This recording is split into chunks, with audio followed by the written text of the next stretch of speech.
어머니 방은 이쪽이에요. 며느리가 안내한 곳은 김치 냉장고 옆 창고방이었습니다. 창문도 없고 환기도 안 되는 그 좁은 공간에서 애숙은 절망했습니다. 3억 원을 모두 내어준 대가가 이것이었습니다. 그런데 몇 달 후 우편함 한 통의 편지가 모든 것을 바꿔놓습니다. 창고방에 갇혔던 그 여인이 어떻게 지역 최고의 성공 사업가가 되었는지, 그리고 자신을 버린 아들이 어떤 최후를 맞게 되는지. 오늘의 사연 시작합니다. 병원 복도에 형광등이 차갑게 내리쬐는 가운데 김혜숙은 떨리는 손으로 진단서를 다시 한번 들여다봤습니다. 유방암 3기라는 글자가 눈앞에서 흐릿해졌습니다. 어머니, 괜찮으세요?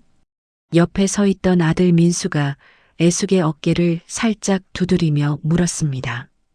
애숙은 고개를 들어 아들을 바라봤습니다. 괜찮다. 이 정도는 견딜 수 있어.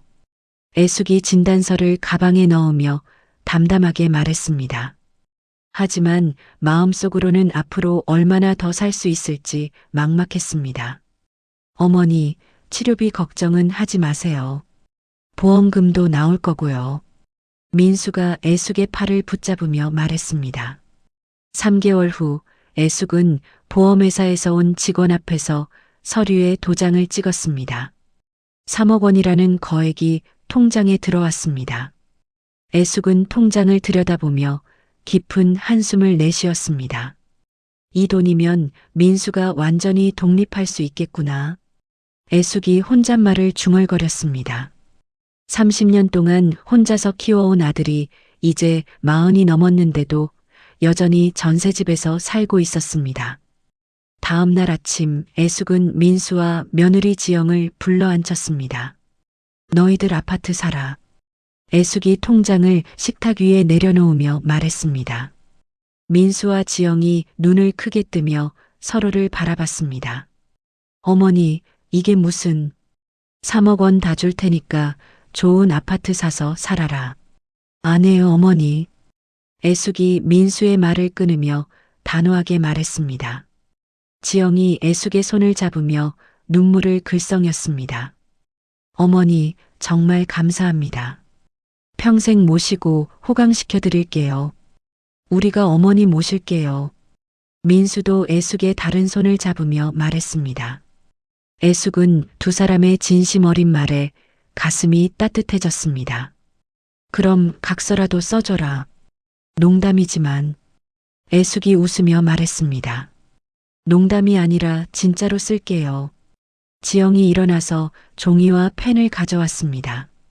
민수가 또박또박 글씨를 써내려갔습니다. 저희 부부는 어머니께서 주신 3억 원으로 아파트를 구입하며 어머니를 평생 모시고 호강시켜 드릴 것을 약속합니다. 민수가 서명을 하고 지영도 이름을 적었습니다. 애숙은 각서를 받아들며 뿌듯한 미소를 지었습니다. 2달 후 새 아파트 입주일이 왔습니다. 애숙은 설레는 마음으로 짐을 꾸렸습니다. 30평대 아파트에서 아들 부부와 함께 살게 된다는 생각에 가슴이 벅찼습니다. 어머니, 도착했어요. 민수가 애숙을 부축하며 아파트 현관으로 들어갔습니다. 깔끔한 인테리어와 넓은 거실이 눈에 들어왔습니다. 애숙은 감탄하며 주위를 둘러봤습니다. 정말 좋구나. 너희들이 행복하게 살 수 있겠어. 어머니도 함께요.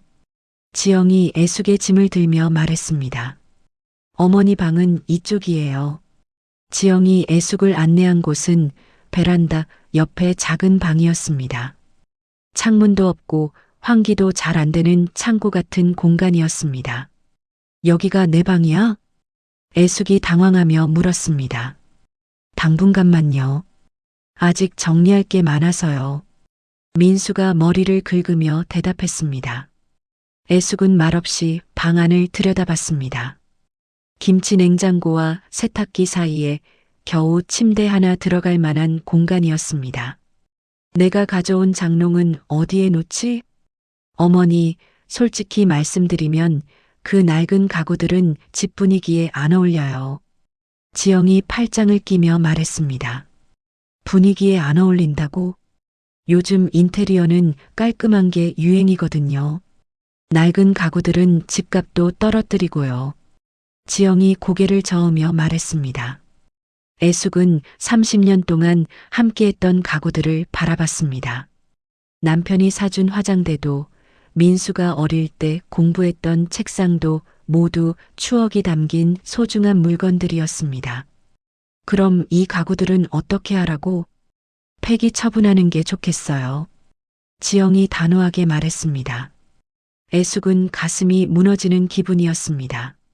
하지만 아들 부부의 새 출발을 방해하고 싶지 않았습니다. 알겠다. 다 버리자. 애숙이 고개를 끄덕이며 말했습니다. 그날 밤 애숙은 좁은 창고방에서 잠을 청했습니다. 김치 냉장고 소음과 세탁기가 돌아가는 소리가 계속 들렸습니다. 벽 너머로 민수 부부의 웃음소리가 들려왔습니다. 역시 엄마 없으니까 편하다. 지영의 목소리였습니다. 조용히 해. 들리면 어떡해. 민수가 작은 소리로 말했습니다. 어차피 나이 들면 귀도 어둡잖아. 애숙은 이불을 머리까지 덮었었습니다.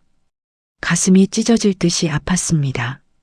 입주한 지 2달이 지나자 애숙의 생활은 더욱 힘들어졌습니다.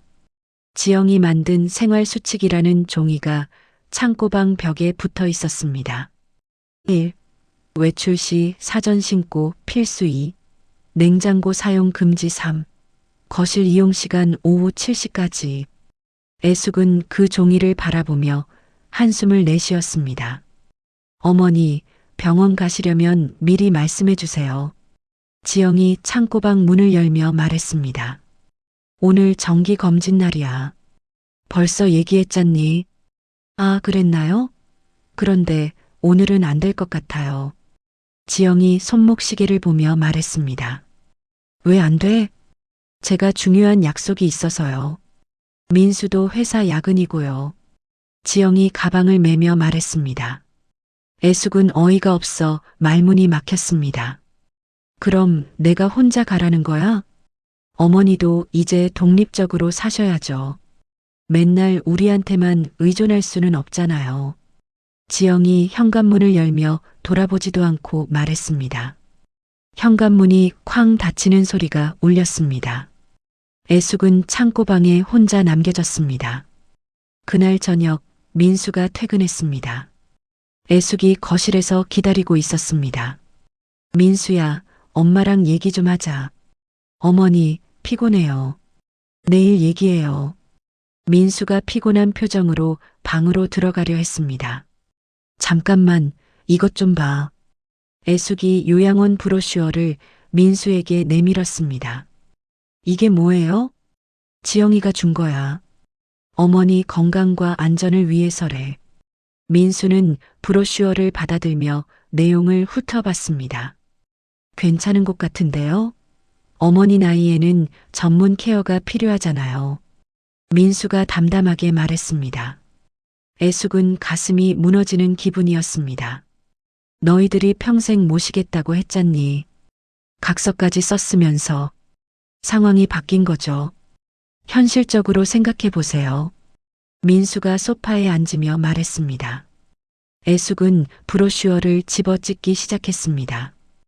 호강시켜주겠다는 약속이 요양원 보내기였어? 어머니, 왜 이렇게 극단적으로 생각하세요? 민수가 짜증스러운 표정으로 말했습니다. 극단적이라고? 3억 원 받아가면서? 애숙의 목소리가 높아졌습니다. 그 돈 때문에 계속 이러실 거예요? 민수가 벌떡 일어서며 소리쳤습니다. 그럼 돌려줘. 3억 원 다 돌려주고 나 혼자 살게. 그게 말이 돼요? 이미 아파트 사는데 다 썼는데. 민수가 비웃듯이 말했습니다. 애숙은 더 이상 참을 수 없었습니다. 벌떡 일어서서 창고방으로 들어가 짐을 꾸리기 시작했습니다. 뭐 하세요? 민수가 창고방 문 앞에 서서 물었습니다. 나간다. 더 이상 여기 있을 수 없어. 애숙이 낡은 가방에 옷가지를 넣으며 말했습니다. 어디 갈 데도 없으면서 무슨 말씀을. 민수가 팔짱을 끼며 말했습니다. 애숙은 가방을 들고 민수 앞을 지나쳤습니다. 민수는 어머니를 붙잡으려 하지 않았습니다. 현관문이 닫히자 지영이 방에서 나왔습니다. 정말 나갔네. 속이 시원하다. 지영이 손뼉을 치며 말했습니다. 조용히 해. 이웃들이 들어. 민수가 지영을 제지하며 말했습니다. 며칠 후 애숙은 지인의 집에서 머물다가 다시 아파트로 돌아왔습니다. 갈 곳이 없었기 때문입니다. 문을 열고 들어서자 애숙은 눈앞의 광경에 충격을 받았습니다. 창고방이 있던 자리에 반짝이는 홈바가 설치되어 있었습니다. 어머니의 흔적은 완전히 사라져 있었습니다. 어머니, 돌아오셨네요. 지영이 와인잔을 들고 나타났습니다. 내 방은 어디 갔어? 애숙이 떨리는 목소리로 물었습니다. 아, 그 공간이 너무 비효율적이어서 개조했어요. 어차피 안 쓰시는 것 같았거든요. 지영이 태연하게 말했습니다. 애숙은 무릎에 힘이 빠져 주저앉을 뻔했습니다. 자신이 완전히 버려졌다는 걸 뼈저리게 느꼈습니다. 그날 밤 애숙은 거실 소파에서 잠을 청했습니다. 자신을 위한 공간조차 없다는 현실이 비참했습니다. 애숙이 거실 소파에서 잠을 청한 지 일주일째 되는 날이었습니다. 목과 허리가 아파서 밤마다 뒤척였지만 갈 곳이 없었습니다.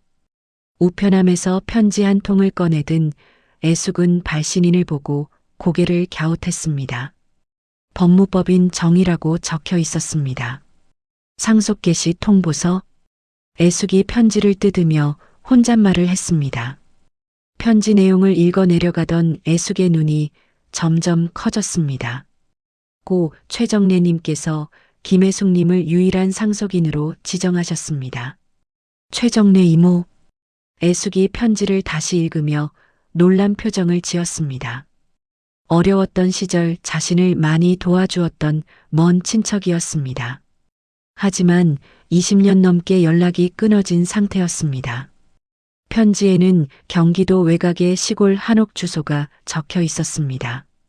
그리고 토지 대장 사본도 함께 들어 있었습니다. 이 넓은 땅이 다 내 거라고. 애숙이 서류를 들여다보며 믿기지 않는다는 표정을 지었습니다. 그때 현관문이 열리며 민수가 들어왔습니다.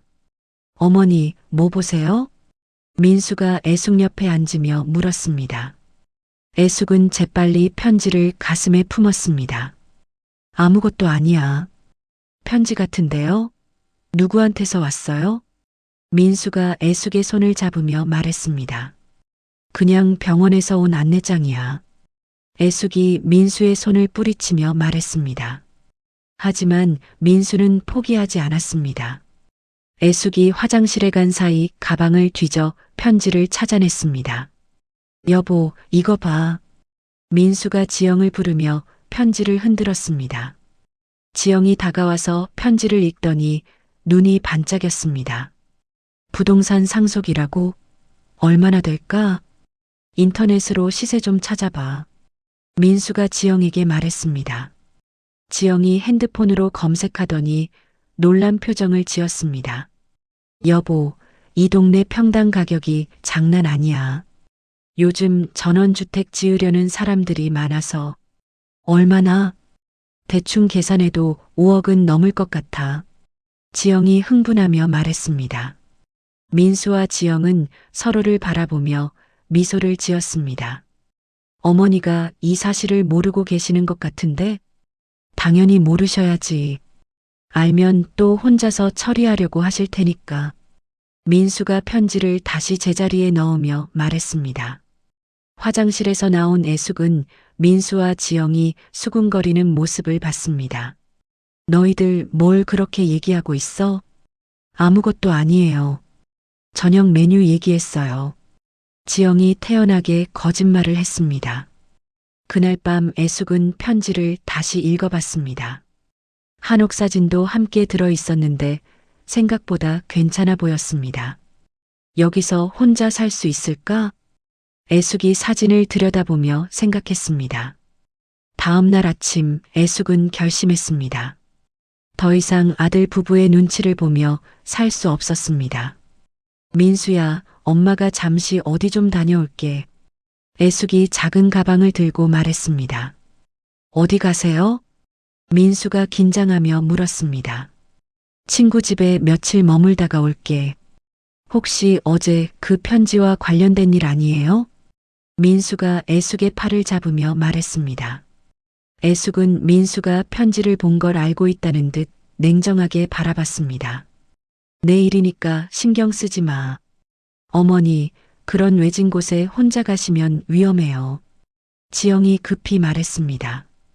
갑자기 내 안전이 걱정되나? 애숙이 비웃으며 말했습니다. 제가 같이 가서 확인해 드릴게요. 민수가 재킷을 입으며 말했습니다. 필요 없어. 내가 알아서 할 수 있어. 애숙이 단호하게 말하며 현관문을 열었습니다. 어머니, 민수가 뒤쫓으려 했지만 애숙은 이미 계단을 내려가고 있었습니다. 택시를 타고 버스터미널로 향하는 애숙의 마음은 복잡했습니다. 두려움과 기대감이 동시에 밀려왔습니다. 이제 정말 새로 시작하는 거구나. 애숙이 창밖을 바라보며 중얼거렸습니다. 한편 아파트에서는 민수와 지영이 발을 동동 구르고 있었습니다. 어떻게? 어머니가 땅을 팔아버리면? 그럴 리 없어. 돈 쓸 곳도 없으시잖아. 민수가 진정시키려 했지만 목소리에 불안감이 묻어났습니다. 시외버스가 흙먼지를 일으키며 마을 입구에 멈췄습니다.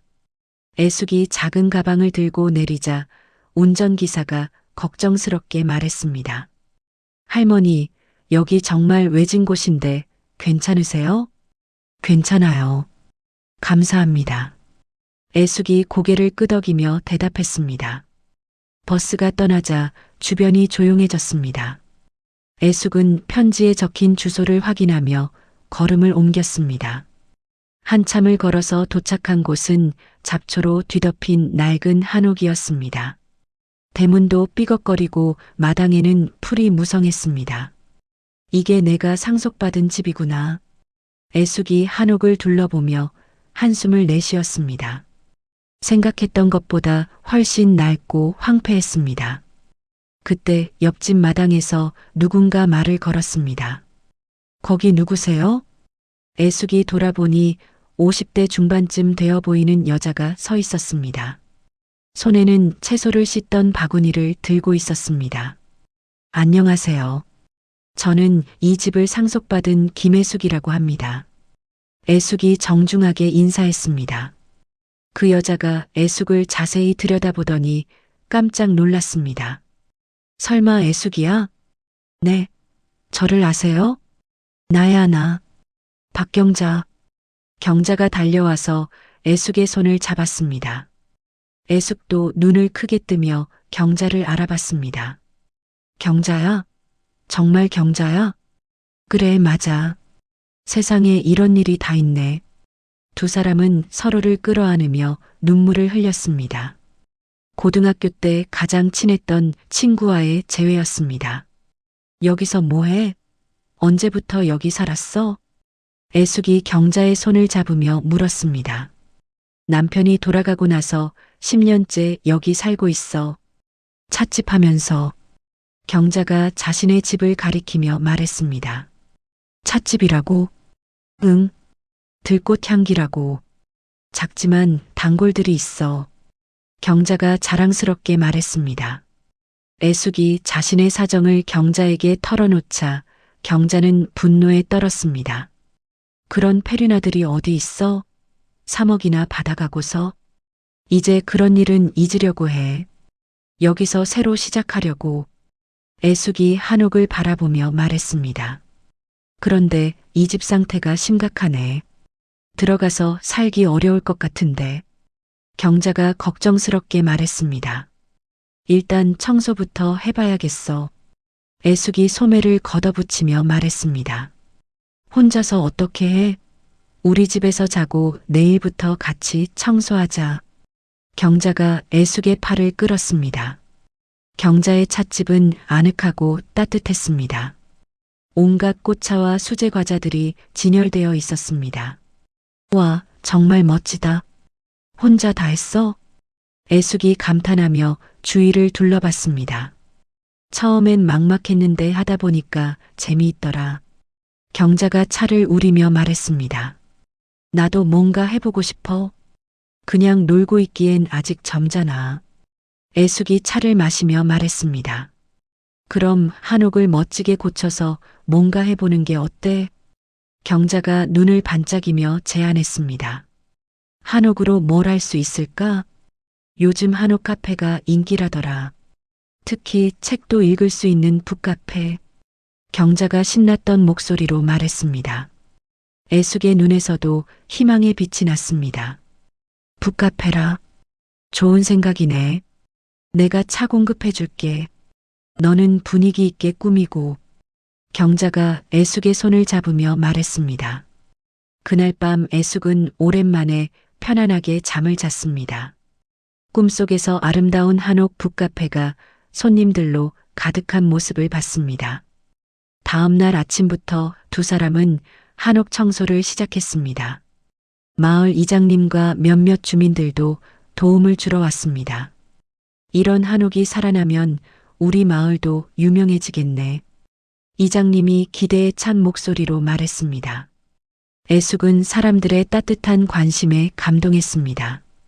아들에게서 받지 못했던 진정한 가족 같은 느낌이었습니다. 정말 고맙습니다.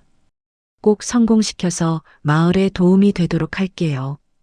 애숙이 깊숙이 인사하며 약속했습니다. 3개월간의 정성스러운 복원 작업 끝에 한옥은 완전히 새로운 모습으로 태어났습니다.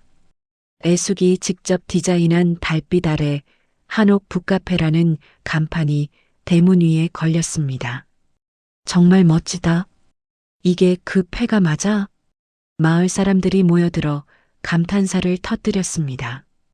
개업일 아침 애숙은 한복을 곱게 차려입고 손님들을 맞을 준비를 했습니다.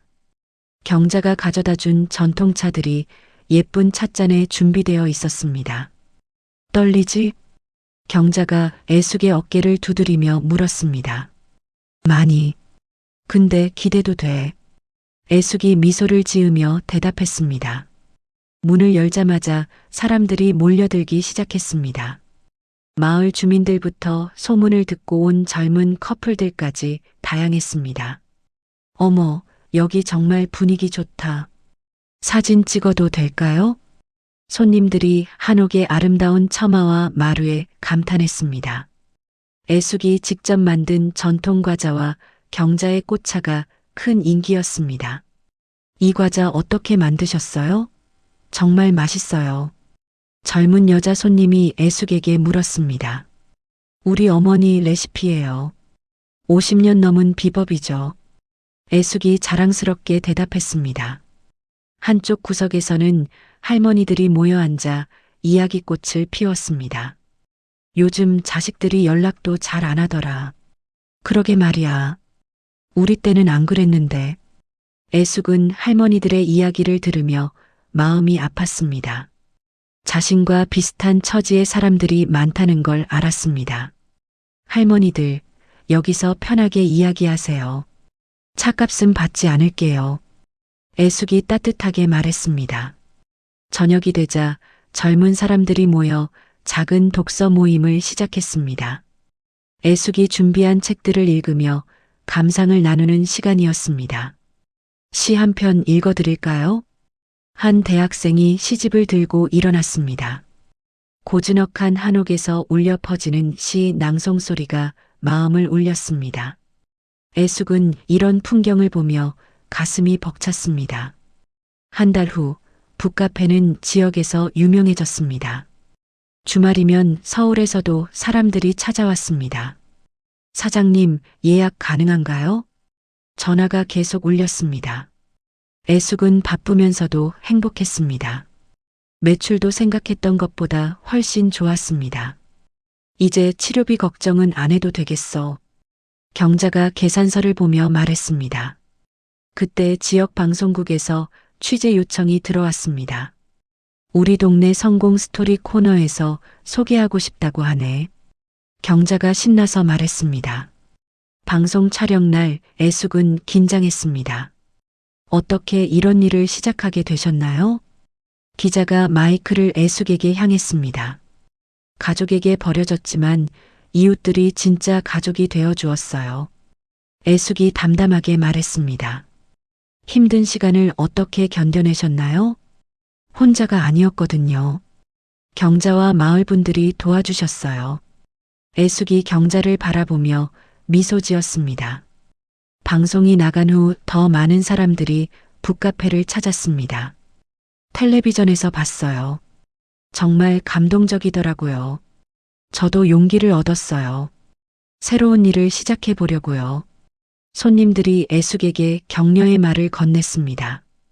어느 날 저녁 애숙은 정기 검진 결과를 받았습니다. 의사가 밝은 표정으로 말했습니다. 완치 판정이에요. 축하드립니다. 애숙은 눈물을 흘리며 기뻐했습니다. 경자와 마을 사람들도 함께 축하해 주었습니다. 이 모든 게 꿈 같아. 애숙이 한옥 마루에 앉아 별을 바라보며 혼잣말했습니다. 꿈이 아니야. 내가 이뤄낸 현실이야. 경자가 옆에 앉으며 말했습니다. 애숙은 최정래 이모를 위한 작은 재단을 한옥 한쪽에 마련했습니다. 매일 향을 피우며 감사 인사를 드렸습니다. 이모 덕분에 새 삶을 얻었어요. 애숙이 재단 앞에서 조용히 말했습니다. 그날 밤 마지막 손님을 배웅한 후 애숙은 만족스럽게 하루를 마무리했습니다. 과거의 아픔은 이제 잊혔고 새로운 희망만이 남아 있었습니다. 그날 밤 서울에서 민수는 텔레비전을 보다가 깜짝 놀랐습니다. 화면에 어머니 애숙이 나와서 인터뷰를 하고 있었습니다. 여보, 빨리 와봐. 민수가 지영을 부르며 소리쳤습니다. 뭔데 그래? 지영이 달려와서 화면을 보더니 입을 벌렸습니다. 저게 시어머니야? 화면 속 애숙은 한복을 입고 환한 미소를 지으며 손님들을 맞고 있었습니다. 아름다운 한옥 북카페는 사람들로 가득했습니다. 이 한옥의 가치가 얼마나 될까? 민수가 핸드폰으로 부동산 앱을 검색하기 시작했습니다. 그 동네 한옥들이 요즘 몇십억씩 한다던데. 지영이 흥분하며 말했습니다. 우리가 바보였어.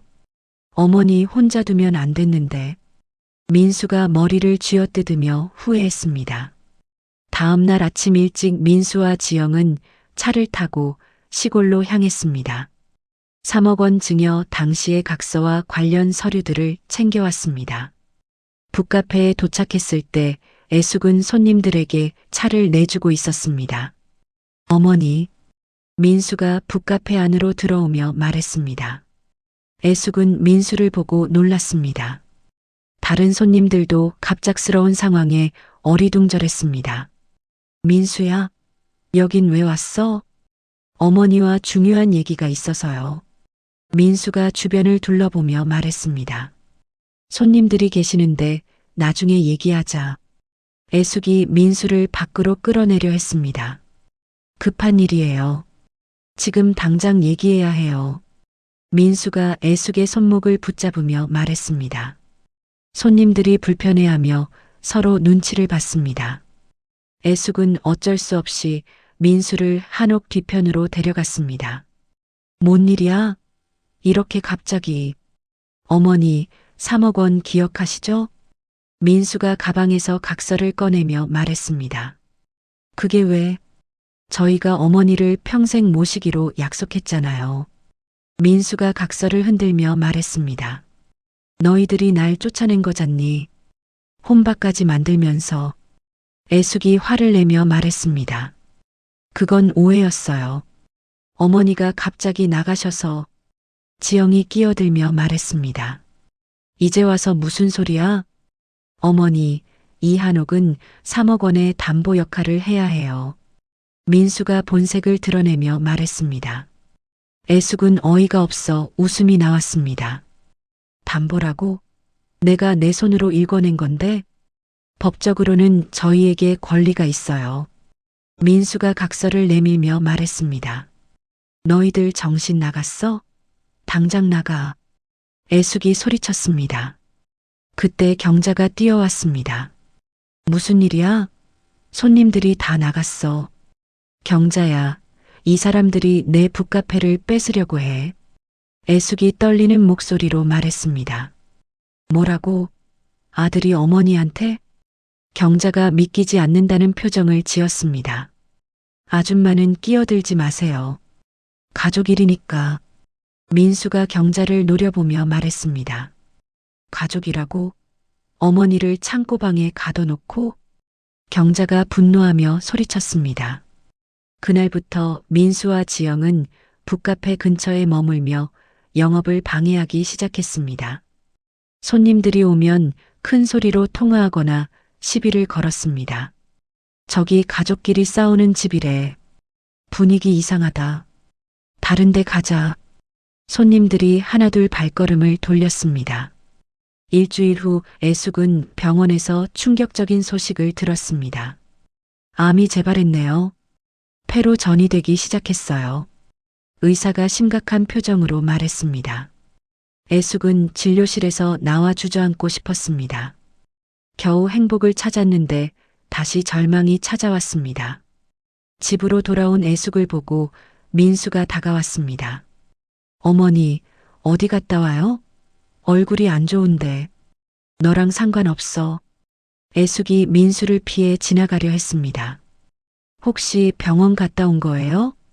민수가 애숙을 붙잡으며 물었습니다. 손 놔. 역시 나밖에 없지 않아요?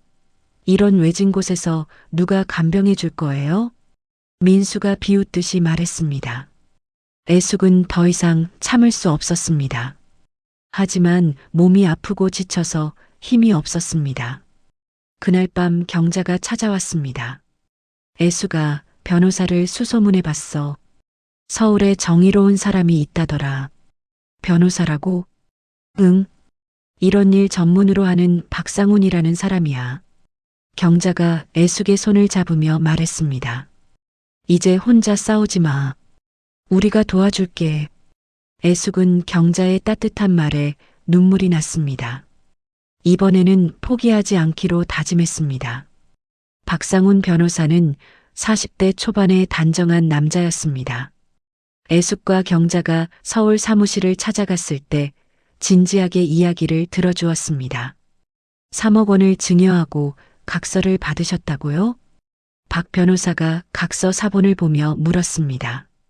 네. 평생 모시겠다고 약속했는데 창고방에 가둬놓고 쫓아냈어요. 애숙이 억울한 심정으로 말했습니다.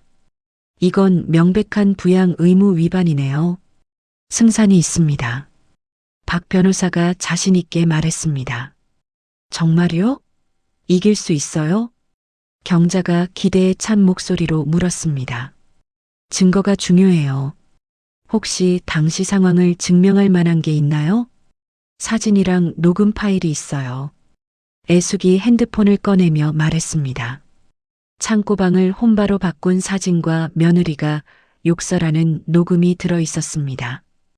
이 정도면 충분합니다. 소송을 진행하죠. 박 변호사가 고개를 끄덕였습니다. 한 달 후 첫 재판이 열렸습니다. 민수는 변호사를 대동하고 나타났습니다. 피고는 3억 원을 빌린 것이지 증여받은 게 아닙니다. 민수 측 변호사가 주장했습니다. 그럼 차용증은 어디 있습니까? 박 변호사가 반박했습니다. 구두로 약속했습니다. 증거도 없이 구두 약속이라고요? 각서에는 분명히 증여라고 되어 있는데요. 박 변호사가 각서를 법정에 제출했습니다. 판사가 각서를 자세히 살펴봤습니다. 피고는 이 각서 내용을 이행했습니까? 최선을 다했습니다. 민수가 거짓말을 했습니다. 최선이라고요? 박 변호사가 냉소적으로 웃었습니다. 그럼 이 사진들을 설명해 보세요. 박 변호사가 창고방과 혼바 사진들을 제출했습니다. 법정이 술렁였습니다. 판사도 놀란 표정을 지었습니다. 피고는 암 환자인 어머니를 창고방에 살게 했다는 겁니까? 일시적인 조치였습니다. 민수가 변명했습니다. 일시적이라고요? 그럼 이 녹음도 들어보시죠. 박 변호사가 지영의 욕설 녹음을 재생했습니다. 저 시한폭탄 같은 돈줄만 정리되면 완벽한 자유야. 지영의 목소리가 법정에 울려 퍼졌습니다. 방청석에서 한숨소리가 나왔습니다. 민수는 얼굴이 새빨갛게 되었습니다. 변론을 계속하시겠습니까? 판사가 민수 측 변호사에게 물었습니다. 민수 측 변호사는 더 이상 할 말이 없었습니다. 재판부는 피고의 주장을 기각합니다. 판사가 판결을 내렸습니다. 피고는 부양 의무를 심각하게 위반했으며 원고의 재산권을 인정합니다. 애숙은 경자와 함께 기뻐하며 눈물을 흘렸습니다. 재판이 끝나고 나서 박 변호사가 말했습니다. 이제 치료에 집중하세요. 법적 문제는 모두 해결됐으니까요. 정말 감사합니다. 수고비는 얼마나 드릴까요? 북카페에서 차 한 잔만 얻어먹으면 됩니다. 박 변호사가 따뜻하게 웃었습니다. 한편 민수는 재판 결과가 언론에 보도되면서 직장에서 해고당했습니다. 지영도 남편을 버리고 이혼을 요구했습니다. 당신 때문에 망신당했어. 이혼해. 지영이 이혼 서류를 민수에게 던졌습니다. 여보, 다시 생각해봐. 다시 생각할 것도 없어. 끝이야. 민수는 모든 것을 잃었습니다. 아파트도 팔아야 했고 혼자 고시원에서 살게 되었습니다. 애숙은 재판 승리 후 본격적인 항암 치료를 시작했습니다. 경자와 마을 사람들이 돌아가며 간병했습니다. 애숙아, 힘내. 우리가 있잖아. 고마워, 경자야. 너 같은 친구가 있어서 정말 다행이야. 애숙이 경자의 손을 꼭 잡았습니다. 박 변호사도 가끔 북카페를 찾아와 안부를 물었습니다. 치료는 잘 되고 있나요? 많이 좋아졌어요. 의사 선생님이 희망적이라고 하세요. 애숙이 밝게 대답했습니다. 다행이네요. 북카페도 빨리 다시 열어야죠. 네. 완치되면 다시 시작할 거예요. 애숙은 하루하루 희망을 잃지 않고 치료에 전념했습니다. 진정한 가족들의 사랑 속에서 병마와 싸워나갔습니다. 2년이 흘렀습니다. 봄바람이 따뜻하게 불어오는 날 애숙은 병원에서 마지막 검진을 받았습니다. 완전히 완치되었어요. 축하드립니다. 의사가 환한 미소를 지으며 말했습니다. 애숙은 눈물을 흘리며 기뻐했습니다. 밖에서 기다리던 경자도 함께 울었습니다. 이제 정말 끝난 거야? 응, 이제 새로 시작하는 거야. 애숙이 경자를 끌어안으며 말했습니다. 북카페로 돌아가는 길에 마을 사람들이 모여 있었습니다. 큰 현수막이 걸려 있었습니다. 애숙 이모님 완치 축하합니다. 이모님 축하드려요. 이제 북카페 다시 열어주세요. 마을 사람들이 박수를 치며 환영했습니다. 애숙은 감동으로 말을 잇지 못했습니다. 이런 따뜻한 사랑을 받을 자격이 있나 싶었습니다. 고맙습니다. 정말 고맙습니다. 애숙이 깊숙이 인사했습니다. 일주일 후 북카페가 다시 문을 열었습니다. 첫날부터 많은 사람들이 찾아왔습니다. 이모님 많이 보고 싶었어요. 건강해 보이셔서 다행이에요. 단골 손님들이 반가워했습니다. 박 변호사도 축하하러 왔습니다. 정말 축하드려요. 차 한 잔 얻어먹으러 왔습니다. 언제든지 오세요. 평생 공짜입니다. 애숙이 웃으며 차를 내주었습니다. 한편 민수는 초라한 고시원에서 혼자 살고 있었습니다. 아무도 찾아오지 않는 쓸쓸한 나날이었습니다. 어머니는 잘 지내실까? 민수가 창밖을 바라보며 혼잣말했습니다. 어느 날 민수는 북카페 앞을 서성였습니다. 창문 너머로 어머니가 손님들과 즐겁게 이야기하는 모습이 보였습니다. 들어가야 하나? 민수가 망설였습니다. 하지만 과거에 저지른 일들이 떠올라 발길을 돌렸습니다. 어머니께 얼굴을 들 수가 없었습니다. 북카페에서는 새로운 프로그램들이 시작되었습니다. 애숙이 상처받은 사람들을 위한 상담도 해주기 시작했습니다. 저도 자식 때문에 많이 힘들었어요. 그래요? 어떻게 극복하셨어요? 혼자가 아니라는 걸 깨달았어요. 진짜 가족을 만났거든요. 애숙이 따뜻하게 조언했습니다. 많은 사람들이 애숙의 이야기에 위로받았습니다. 북카페는 단순한 카페가 아니라 치유의 공간이 되었습니다. 매년 최정래 이모의 기일에는 작은 추도식을 열었습니다. 이모님 덕분에 새 삶을 얻었어요. 애숙이 재단 앞에서 감사 인사를 드렸습니다. 어느 날 어린 손자를 데리고 온 할머니가 있었습니다. 할머니, 책 읽어주세요. 그래, 할머니가 읽어줄게. 애숙이 아이를 무릎에 앉히고 책을 읽어주었습니다. 가족은 피로 맺어지는 게 아니란다. 서로를 아끼고 사랑하는 마음으로 만들어지는 거야. 애숙이 아이에게 말했습니다. 해가 저물어가는 저녁, 애숙은 한옥 마루에 앉아 하루를 정리했습니다. 정말 행복하다. 애숙이 별을 바라보며 혼잣말했습니다. 경자가 차 한 잔을 들고 와서 옆에 앉았습니다. 후회하지 않아? 뭘? 3억 원 말이야. 애숙이 웃으며 고개를 저었습니다. 전혀.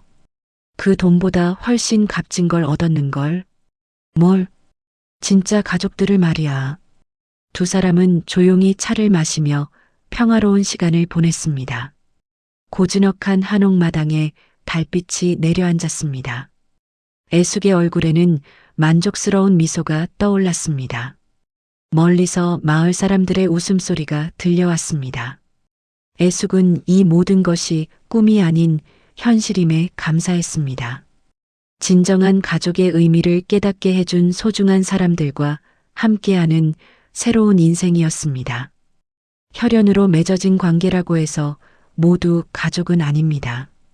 서로를 이해하고 존중하며 힘들 때 함께 아파하고 기쁠 때 함께 웃어주는 사람들이야말로 진짜 가족이라고 할 수 있겠죠. 애숙은 3억 원이라는 큰 돈을 잃었지만 그보다 훨씬 소중한 것들을 얻었습니다. 경자라는 평생 친구, 마을 사람들의 따뜻한 마음, 그리고 자신만의 당당한 삶을 말입니다. 때로는 버려지는 것이 새로운 시작의 기회가 될 수도 있습니다. 중요한 것은 절망하지 않고 다시 일어설 용기를 갖는 것이겠죠. 여러분도 힘든 일이 있을 때 애숙의 용기를 떠올려 보세요. 언제나 새로운 기회와 진정한 인연이 기다리고 있을 테니까요. 이야기를 끝까지 들어주신 분이 계시다면 잘 들었다고 댓글 하나만 남겨주세요. 감사합니다.